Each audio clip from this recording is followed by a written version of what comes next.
안요한 실장은 내 아파트 옆동 2층에 살았다. 거기가 가족이 딸린 간부 직원용 아파트였다. 두 동 사이에 키 큰 편백나무가 심어져 있었다. 저녁이면 앞치마를 두른 여자들이 편백나무 아래에서 수다를 떠는 모습이 내 방에서 보였다. 초등학교 통학버스는 아침 8시에 왔다. 분교들은 오래전에 폐교되어서 통학버스가 여러 마을을 돌며 읍내에 있는 학교로 아이들을 태워갔다.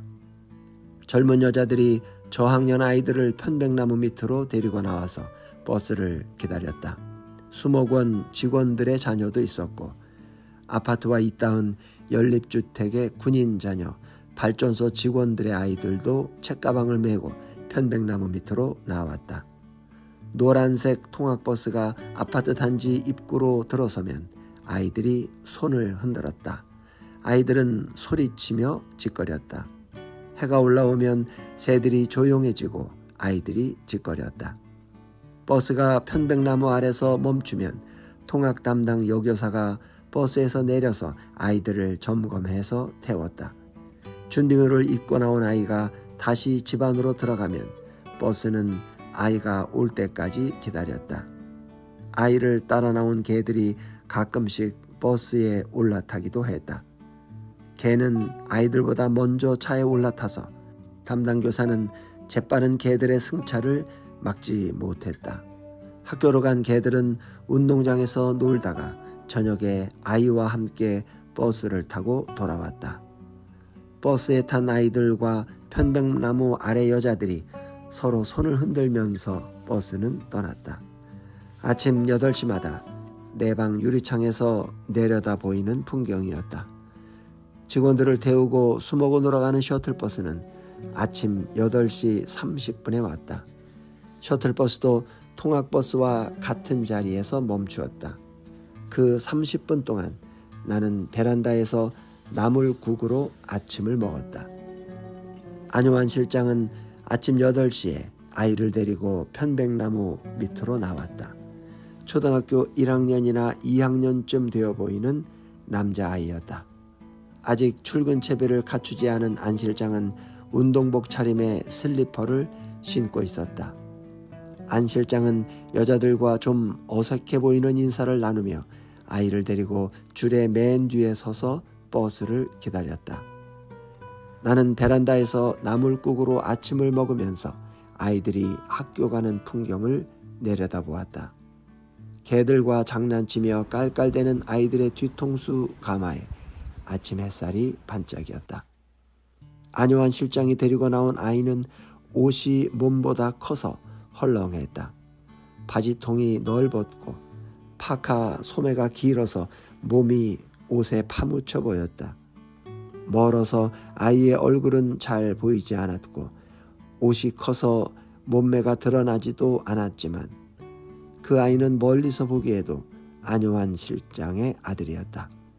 느슨한 어깨 때문인지 아니면 통 큰 바지 속에서 땅을 디디고 서 있는 보이지 않는 두 다리의 자세 때문인지 그것도 아니면 옆으로 돌아섰을 때 드러나는 얇은 가슴 때문인지는 확실치 않았지만 그 남자아이의 작은 몸은 자신이 안요한의 아들이라는 사실을 전신으로 풍겨내고 있었다.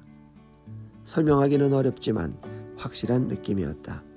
남자가 아이를 낳지는 않으니까 아이가 안요한 실장의 몸속을 경유해서 세상에 태어나지는 않았을 텐데도 아이의 몸의 표정은 자가 복제하는 유전의 기능을 완벽히 보여주고 있었다. 서로 간에 달아날 수 없고 끊어낼 수 없고 모른다고 할 수도 없고 아니라고 할 수 없는 인연의 모습을 아이의 작은 몸은 드러내고 있었다. 놀라웠지만 놀랄 만한 일이 못 될 수도 있었다. 아이는 안요한 실장의 아들이었다. 그 아이는 그 아이의 어머니가 낳은 아이라기보다는 처음부터 남자인 안요한의 옆구리에서 무성생식으로 태어난 복제처럼 보였다.